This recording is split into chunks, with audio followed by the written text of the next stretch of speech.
నమస్తే.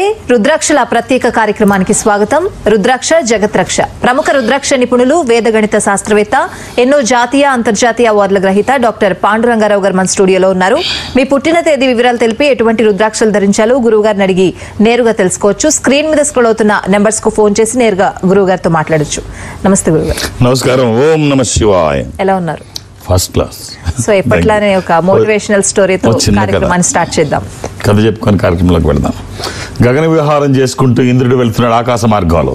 మేఘాల మధ్యలో నుంచి చక్కగా హాయిగా విహరిస్తున్నాడు. భూమి మీదకి ఒకసారి చూశాడు. ఎవరో రైతు పాపం దున్నుకుంటున్నాడు. సడన్ గా గుర్తొచ్చింది, వీటన్నిటికీ అధిపతి నేను కదా. వాతావరణానికి దున్నుతున్నాడంటే వర్షం పడుతుందా?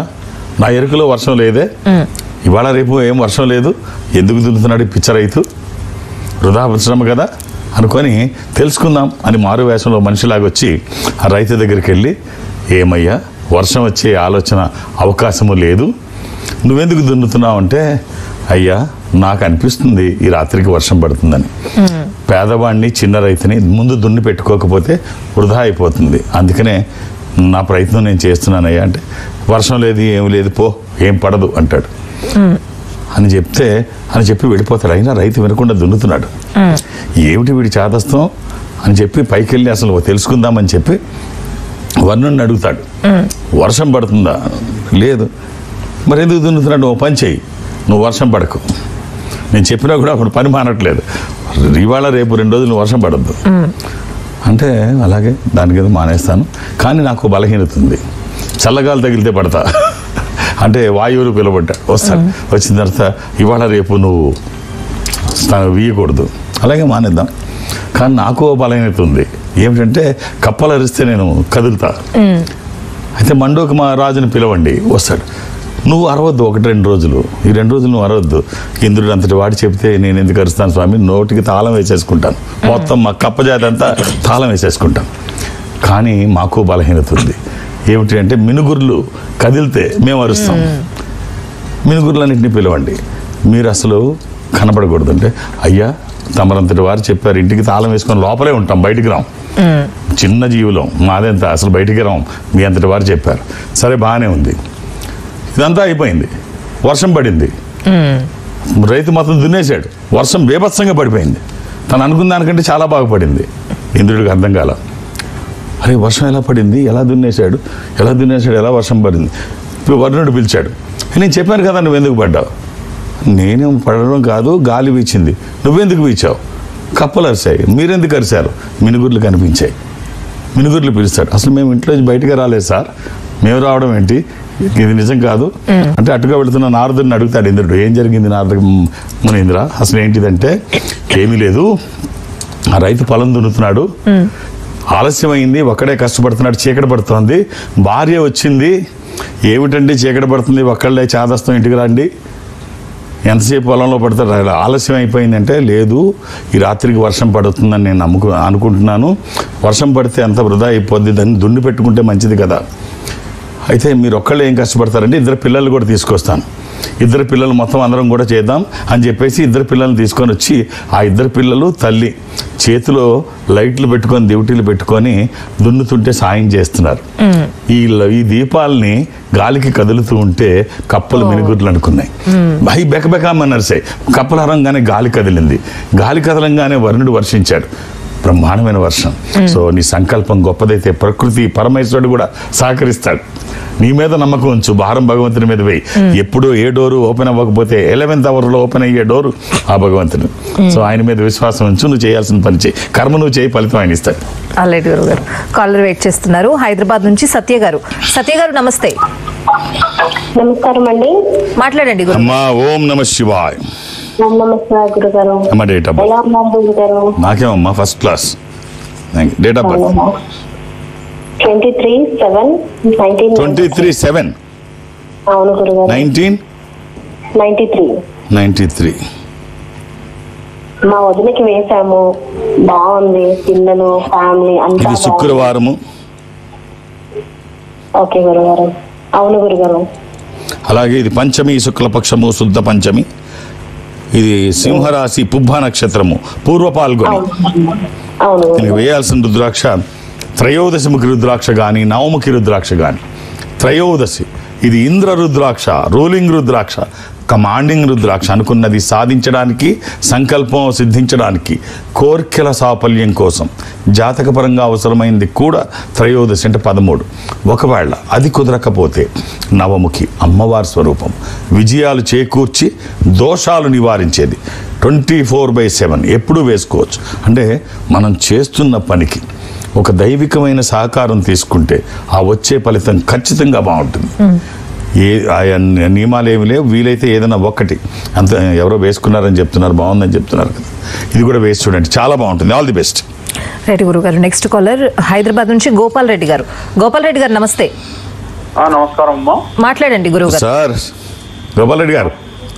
నమస్కారం సార్. ఓం నమ శివ. ఎలా ఉన్నారండి? బాగున్నాను sir. Sir date of birth 16/60 June 10.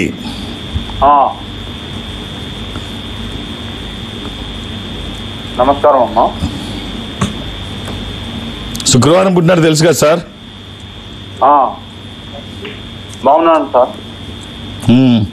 అలాగే ఇది పాడ్యమి, పౌర్ణమి తర్వాత రోజు, బహుళ పాడ్యమి. ఇది మకర రాశి,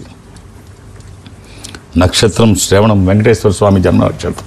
సార్ వేసుకోవడానికి ఒక చిన్న కాంబినేషన్ చెప్తాను, అవకాశం ఉంటే ధరించి చూడండి. ఒక 7 ముఖాలు 10 ముఖాలు ఏకముఖి.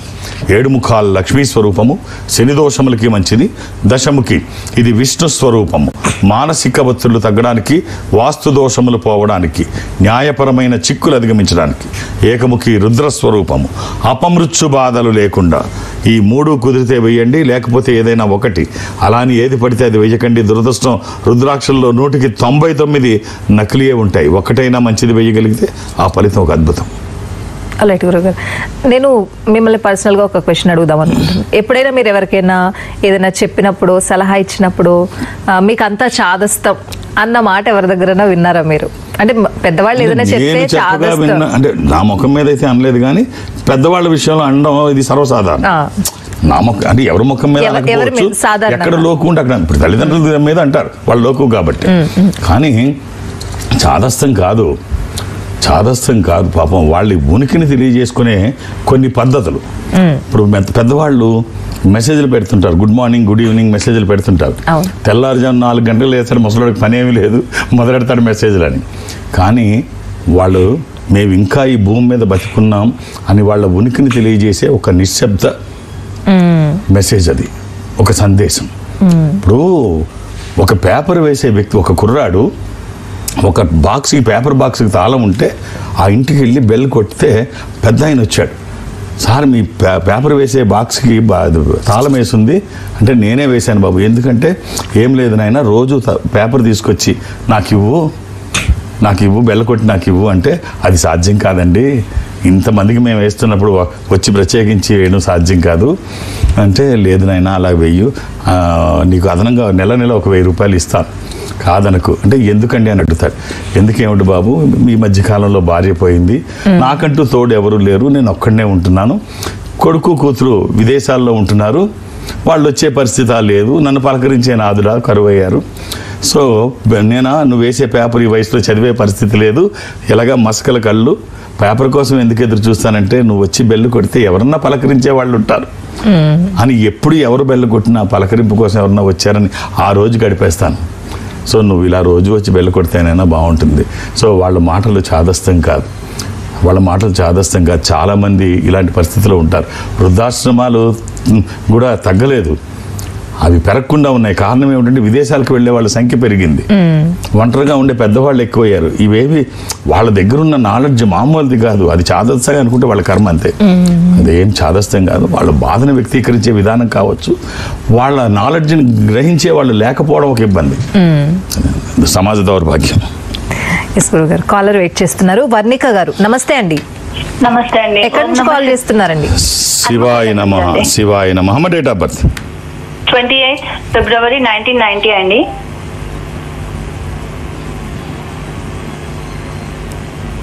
అమ్మ బుధవారం, ఇది బుధవారం పుట్టినది తెలుసా? అవునండి, ఇది నా గురించేనండి. కొంచెం నేను బిజినెస్ పెట్టాలనుకుంటున్నాను. ఇది పాడ్యమి, శుక్లపక్షము, శుద్ధ పాడ్యమి. ఇది కూడా మకర రాశి ఉత్తరాషాఢ 4వ పాదం. ఒకవేళ మీరు మధ్యాహ్నం 11:30 తర్వాత పుట్టి ఉంటే ఇది శ్రవణ నక్షత్రము మొదటి పాదం. అంటే ఉత్తరాషాఢ 11:30 లోపు అయితే అది మకర రాశే. శ్రవణ నక్షత్రం 11:30 తర్వాత ఇందాక మనం చెప్పుకున్నాం వెంకటేశ్వర స్వామి జన్మ నక్షత్రం అది. సో ఏమిటమ్మా? అనుకుంటున్నానండి. సో దాని గురించే కనుక్కుందాం అని చెప్పి ఒక 7 years బ్యాక్ మా హస్బెండ్ గారు వచ్చారంట మీ దగ్గరికి. సో రుద్రాక్ష తీసుకున్నారంట, చాలా బాగుంది అనేసి సజెస్ట్ చేశారు. సో దాని గురించే నేను లాస్ట్ 1 month నుంచి ట్రై చేస్తూ ఉన్నాను. సరే అమ్మా, ఒక్క రుద్రాక్ష చెప్తాను, వీలైతే వేయండి అమ్మా. ఒక్క ద్వాదశముఖి కానీ నవముఖి కానీ ఈ ద్వాదశముఖి రుద్రాక్ష ద్వాదశ ఆదిత్య స్వరూపము అంటే సూర్య స్వరూపం, ఉన్నతమైన స్థితి కోసము, అనారోగ్య సమస్యలు లేకుండా బ్రైట్ ఫ్యూచర్ కోసం. ఒకవేళ ఇది కుదరకపోతే నవముఖి అమ్మవారి స్వరూపం. ఈ రెండిట్లో ఏదైనా ఒక్కటి 24/7 ఎప్పుడూ వేసుకోవచ్చు, ఎలాంటి నియమాలు లేవు. ఒకవేళ సూత్రాల్లో వేసుకుంటే మధ్యలో కాకుండా ఆ పక్కన కానీ ఈ పక్కన కానీ వేసుకోండి. ఇది వచ్చిన తర్వాత మార్పు ఏమిటో మీరు ఆల్రెడీ చూసామంటున్నారు మీరు. రుద్రాక్ష ధారణ చాలా బాగుంటుంది. All the best. రైట్ గురుగారు. వెస్ట్ గోదావరి నుంచి రాజేంద్ర ప్రసాద్ గారు కాల్ చేశారు. నమస్తే అండి. నమస్తే మేడం, మాట్లాడండి. రాజేంద్ర ప్రసాద్ గారు. గురువు గారు నమస్తే సార్. ఓం నమ శివ. ఎలా ఉన్నారండి? బాగున్నాను సార్. సార్ చెప్పండి. మా బాబు గురించి తెలుసుకున్న ఫోన్ చేశాను sir. Sir date of birth 9. బాబు గురించి కాకపోతే వాళ్ళ గురించి ఎవరు అడిగారు? పాపం పేరెంట్స్ ఎప్పుడు వాళ్ళ గురించి అడగరు, పిల్లల గురించే. చెప్పండి సార్. 9/7/2003 సార్. ఉదయం 3 అంటే జూలై 9 జూలై 9 సార్. 2003 సార్. బుధవారం నాడు 3:42 సార్ ఉదయం తెల్లవారుజాము. ఆ రోజు ఏకాదశి కూడా సార్, శుద్ధ ఏకాదశి బుధవారం. ఇది వృశ్చిక రాశి, స్కార్పియో. సార్ ఈ అబ్బాయి విదేశాలకు వెళ్ళే అవకాశం చాలా ఎక్కువ ఉందండి. దాని గురించి సార్ ఫోన్ చేసింది. మొన్న ఇంజనీరింగ్ అయిపోయింది సార్. మాస్టర్స్ కి పంపిద్దామనే. కొద్దిగా మనం చేసిన కొన్ని రిజెక్ట్ అవుతున్నాయి సార్. ఏం చేయాలి అంటే బాబు కొద్దిగా అయ్యో టెస్ట్ రాశాడండి అబ్బాయి? బాబు రాశాడా? TOEFL test of English and foreign language. మొన్న అంటే ఆగస్టుకి వచ్చే జనవరికి వెళ్దారనుకుని ప్లాన్ ఉన్నాం sir. Very good, very good అండి. ఒక్క రుద్రాక్ష చెప్తాను, వీలైతే అబ్బాయికి వేసి చూడండి. ఇది వచ్చిన తర్వాత చాలా బాగుంటుంది. మీరు ఆశ్చర్యపడే ఫలితం ఉంటుందంటే అతిశయోక్తి కాదు. ఒకటి, ఇది చతుర్దశముఖి, సాధారణంగా ఎవరికో కానీ చెప్పను. ఇది రుద్రనేత్ర స్వరూపము, స్వామివారి 3వ నేత్రము.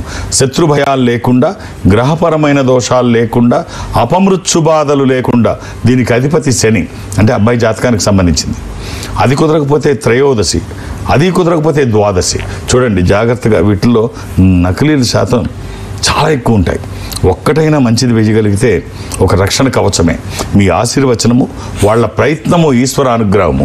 నా వంతు బాధ్యతగా జాతకాన్ని వేదగణితంతో అధ్యయనం చేయడం వల్ల జాతకంలో ఉన్న దోషాలు నివారించబడతాయి. నేను అడ్వైస్ చేసే రుద్రాక్ష కూడా స్వయం ఈశ్వర స్వరూపం. ఈశ్వరుడు ఐశ్వర్యాధిపతే కాదు, గ్రహాలకి అధిపతి. ఈశ్వరుడే రుద్రాక్ష రూపంలో గుండెల మీద నడయాడుతూ ఉంటే వ్యతిరేక శక్తులు దరిదాపులకి రావు. విజయాలు ఎప్పుడూ మన పక్కనే ఉంటాయి. అవకాశం ఉంటే ఏదైనా ఒక్కటి ఇచ్చి చూడండి. ఆల్ ది బెస్ట్ అండి. రైట్ గురుగారు. ఇంతకుముందు చాదస్తం గురించి మాట్లాడుతూ పెద్ద ఆయన గురించి చెప్పారు. ఇది ఆడవాళ్ళ విషయంలో ఎలా ఉంటుంది గురువుగారు?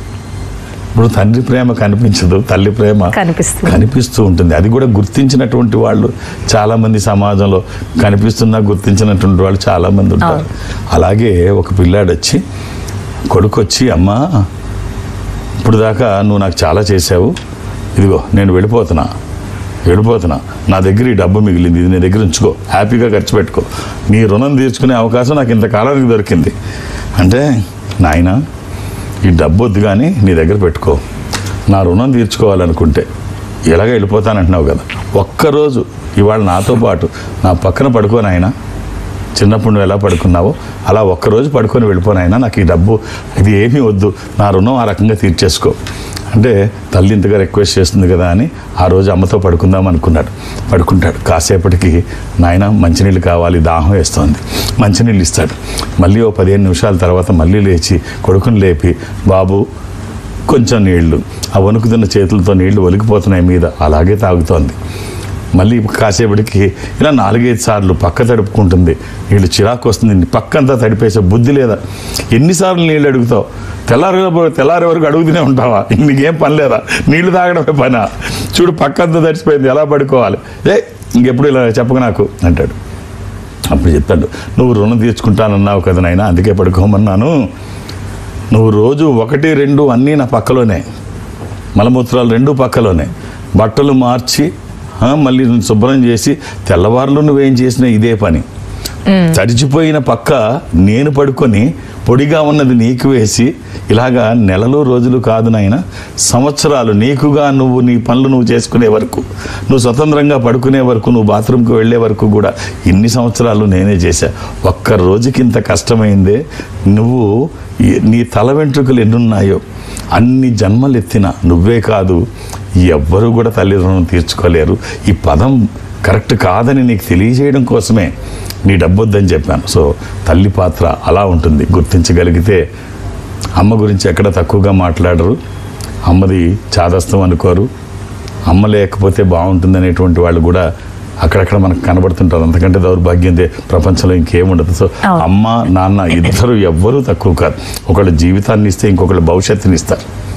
కాబట్టి వాళ్ళ అవసరం, పెద్దవాళ్ళ అవసరం సమాజానికి ఉంది. వాళ్ళని నిర్లక్ష్యం చేస్తే నీకు భవిష్యత్తు ఉండదు. చాలా బాగా చెప్పారు గురువు గారు. కాలర్ వెయిట్ చేస్తున్నారు. పులివెందుల నుంచి మాధవేశ్వర రెడ్డి గారు, నమస్తే అండి. రైట్, నెక్స్ట్ కాలర్ లైన్ లో ఉన్నారు. నాగరాజు గారు నమస్తే. నమస్తే అండి. ఎక్కడి నుంచి అండి? నేను చింతలపూడి దగ్గర నుంచి మాట్లాడుతున్నాను, ఏలూరు జిల్లా అండి. మాట్లాడండి గురువు గారితో. సార్ గురువు గారు నమస్తే సార్. ఓం నమ శివాయ. ఎలా ఉన్నారు సార్? కొంచెం బాగా ప్రాబ్లం ఉంది సార్ మాకు మనీ పరంగా. చెప్పండి. జాతకం అసలు ఏం బాగలేదు సార్ నాది. ప్రాబ్లం లేని వాళ్ళ పేరు ఒక్కటి తెలుసా మీకు? చెప్పగలరా? సార్ కామన్ మ్యాన్ దగ్గర నుంచి రాష్ట్రపతి వరకు ప్రాబ్లమ్స్ లేని వాళ్ళు, అందుకు ఆర్థిక సమస్యలు లేనటువంటి వాళ్ళు ఎవరు ఉండరండి. ఒకసారి మీ డేట్ ఆఫ్ బర్త్ ఇవ్వండి. 36 సార్.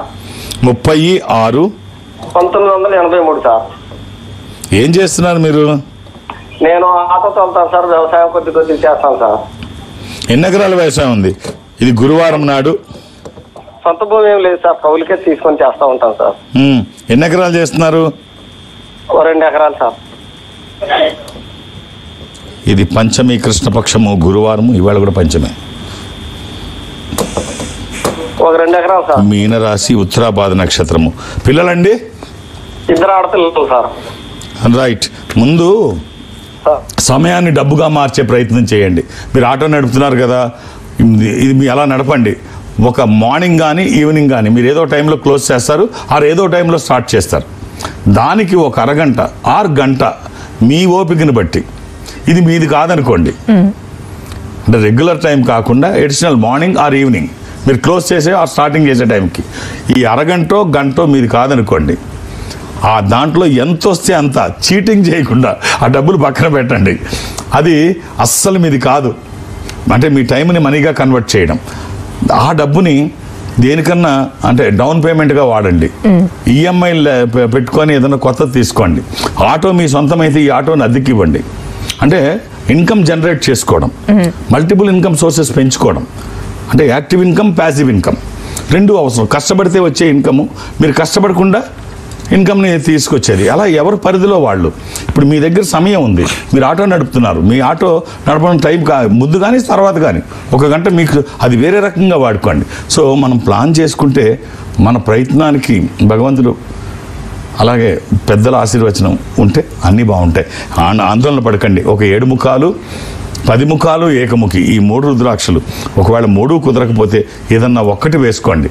All the best. ఇది వచ్చాక ఖచ్చితంగా బాగుంటుంది. రైట్ గురుగారు, కాలర్ ఉన్నారు, తీసుకుందాం. అంతకంటే ముందు ఇట్లా మిమ్మల్ని కాల్స్లో సంప్రదించలేని వాళ్ళు మిమ్మల్ని డైరెక్ట్గా ఎలా వచ్చి కలవాలి, ఎలా సంప్రదించాలి? నేను ఒక ఆధ్యాత్మిక సంస్థలో ఉన్నాను. ఈ సంస్థ ప్రపంచవ్యాప్తంగా ఉంటుంది. జనరల్గా నేను ఎక్కడికి వెళ్ళడానికి అవకాశం ఉండదు, కానీ ప్రతి గురువారం ఒక బ్రాంచ్కి వెళ్ళాలి. సౌత్ ఇండియా నేను అటెండ్ అవుతాను, అన్ని చోట్ల కాదు. దక్షిణ భారతదేశం, ఈ దక్షిణ భారతదేశంలో గురువారం ఏదో బ్రాంచ్కి వెళుతూ ఉంటాను. రేపు కమింగ్ థర్స్డే మాత్రం విజయవాడ వెళుతున్నాను. సో అక్కడ మధ్యాహ్నం వరకు ఉంటాను. కొన్ని గంటలే. మీరు వేరు మొబైల్స్లోంచి, వేరు సెల్ ఫోన్లోంచి 2-3 పేర్లు నమోదు చేయించకండి. ఇదేమీ ఎమర్జెన్సీ కాదు. ఇప్పుడు కాకపోతే మళ్ళీ నేను వచ్చినప్పుడు కలవచ్చు. సో ఒక్కొక్క పేరుని నమోదు చేయించండి. 2-3 అర్థం చేసుకొని సహకరించండి. అలాగే హైదరాబాద్లో నన్ను కలవడానికి నేను ఎవరికి అపాయింట్మెంట్స్ ఇవ్వను, ఏ రికమెండేషన్ తీసుకోను. నన్ను కలవడానికి ఏం అవసరం లేదు. శని ఆదివారాలతో కలిపి ఒక్క గురువారం తప్ప అన్ని రోజులు హైదరాబాద్లోనే ఉంటాను. ఎలాంటి ఇబ్బంది లేదు. నేను ఎవరికి అపాయింట్మెంట్స్ ఉండవు, రికమెండేషన్స్ తీసుకోను. ఇక దూర ప్రాంతాల నుంచి కూడా ఇక్కడ వరకు రావాల్సిన అవసరం లేదు. ఈ సంస్థ అన్ని చోట్ల ఉంటుంది. నేను సౌత్ ఇండియా అటెండ్ అవుతానన్నాను కదా, దక్షిణ భారతదేశంలో ఈ సంస్థకి దగ్గరగా మీరు ఎక్కడైనా ఉంటే, అంటే ఇప్పుడు బెంగళూరులో మీరు ఉంటే అక్కడ ఇన్ఫాంట్రీ రోడ్లో ఈ సంస్థ ఉంది. మీరు అక్కడికి వెళితే వాళ్ళ స్పెషల్ స్క్రీన్ ముందు అటు మీరు ఇటు నేను ఎదురుబెదురుగా కూర్చొని మాట్లాడుకునే అవకాశం వాళ్ళు కల్పిస్తారు. అది చెన్నై కావచ్చు, బెంగళూరు, విశాఖపట్నం, విజయవాడ, తిరుపతి, రాజమండ్రి, శ్రీశైలం, వేములవాడ, కాళహస్తిలో ఏదైనా మీరు అక్కడికి వెళితే వాళ్ళతో మాట్లాడించే ప్రయత్నం చేస్తారు. మాట్లాడే ప్రయత్నం నేను చేస్తాను. ఆ విధంగా నన్ను కలిసిన, డైరెక్ట్గా హైదరాబాద్ వచ్చి నన్ను కలిసిన, రేపు గురువారం నన్ను కలవాలని విజయవాడలో అనుకున్న ఒక్కొక్క డేట్ ఆఫ్ బర్త్ అర్థం చేసుకొని సహకరించండి. రైట్ గురుగారు. తులసి గారు కర్నూలు నుంచి కాల్ చేశారు. తులసి గారు నమస్తే అండి. నమస్తే అండి. మాట్లాడండి గురుగారు. నమస్తే గురుగారు. ఓం నమ శివాయ. డేట్ ఆఫ్ బర్త్ అమ్మా? November 5th, 2002. 6th November 2002. 6th November 2002. బుధవారము పుట్టినట్టు తెలుసా అమ్మా? హలో, తెలియదు సార్. ఎవరిది ఇది? నాదే. ఆ రోజు పాడ్యమి, అమావాస్య తర్వాత రోజు. ఇది వృశ్చిక రాశి, విశాఖ నక్షత్రము 4వ పాదం, అది 3వ పాదం వరకు మళ్ళీ తులారాశి. రైట్ అమ్మ. ఒక్క రుద్రాక్ష, సింపుల్గా 9 ముఖాలు కానీ 8 ముఖాలు కానీ, నవముఖి అమ్మవారి స్వరూపం, అష్టముఖి గణపతి స్వరూపం, ఆటంకాలు లేకుండా ఏది వీలైతే అది శరీరానికి తాకే విధంగా వేసుకొని చూడమ్మా, చాలా బాగుంటుంది. All the best. రైట్ గురుగారు. చాలా మందికి నాలెడ్జ్ ఉంటుంది కానీ లౌక్యం ఉండదు. నాలెడ్జ్తో పాటు లౌక్యం కూడా ఉండాలి అని చెప్తూ ఉంటారు. అసలు ఏంటి లౌక్యం అంటే? లౌక్యం లేకపోతే అస్సలు ఎందుకు పనికిరారు. మీకు ఎంత గుమ్మడికాయ ఎంత నాలెడ్జ్ ఉన్నా ఆవగింజంత లౌక్యం ఉండాలి. అది లేక లౌక్యం ఉంటే ఎంతటి ప్రమాదకరమైన సిచ్యువేషన్లో అయినా సింపుల్గా బయటపడిపోవచ్చు. లేకపోతే చిన్న చిన్న విషయం మురికాళ్ళలో పడిపోతాం, ప్రాణం పోగొట్టేసుకుంటాం. ఒక భర్త ఫ్రెండ్స్ని తీసుకొచ్చి, ఫ్రెండ్స్ అందరూ వచ్చారు, అందరికి టీ పెట్టన్నాడంట భార్యతో. పిచ్చమాలోకం, ఒకసారి లోపలికి రా, అసలు ఏది పడితే అది చెప్పేస్తావు, పిలిచే ముందు నన్ను మాట చెప్పొద్దా, పైపెచ్చి అనౌన్స్ చేసావు టీ పెట్టమని, ఇంటి దగ్గర పంచదార లేదు, అసలు ఏమీ కనుక్కోవు, ఎలా పెట్టను అని అడిగితే, ఏం పర్వాలేదు, నువ్వు పంచదార లేకుండా టీ పెట్టి నేను మేనేజ్ చేసేస్తానంటాడు. పంచదార లేకుండా నువ్వు టీ పెట్టినే చూసుకుంటాను అన్నాడు. పంచదార లేకుండా అమ్మాయి టీ పెట్టేసింది. అందరికీ టీ తీసుకొచ్చి ఇస్తుంటే ఆ టీ తాగేలోపు ఒక్క నిమిషం అని చెప్తాడు. ఏమిటి అంటే, మనకు సాయంత్రం ఫంక్షన్ ఉంది కదా, సాయంత్రం పార్టీకి వెళ్తున్నాం కదా, ఈ టీలో ఒక టీలో షుగర్ వేయలేదు, అన్నిట్లో వేశారు, ఒక దాంట్లో వేయలేదు. ఎవరికి షుగర్ లెస్ టీ వస్తుందో వాళ్ళు సాయంత్రం పార్టీలో బిల్లు పే చేయాలి. సో ఇక్కడ అందరూ కమల్ హాసన్లే, అందరూ టీ తాగా ఎక్కువైపోయింది. నాకు షుగర్ ఉందని తెలుసు కదా, ఎందుకు వేసామమ్మా, కొంచెం తగ్గితే బాగుంది షుగరు. ఈ ఎవరికాళ్ళు బాగా నటించేశారు. సో ఇలాగే అంటే ఇది చిన్న నవ్వుకోవడానికి కావచ్చు. లౌక్యం అనేది ఉంటే ఎంతటి విపత్తులోనైనా ఎంతటి కష్టంలోనైనా ఆ లౌక్యం మనల్ని నెట్టుకొచ్చేస్తుంది. మనకి భగవద్గీతలో శ్రీకృష్ణుడు మొత్తం చూపించేది లౌక్యమే. అంత కృష్ణమాయ అంటాం కదా, అంతా మాయ లౌక్యమే. మనకి ఎంత నాలెడ్జ్ ఉన్నా ఈ లౌక్యం చాలా అవసరం. ఎస్, చాలా బాగా చెప్పారు గురువుగారు. వాళ్ళ కార్యక్రమంలో చాలా మంది ప్రశ్నలకి జవాబులు కూడా ఇచ్చారు. థ్యాంక్ యూ గురుగారు. ఓం నమ శివాయ. ఇది వాళ్ళ కార్యక్రమం. నమస్తే.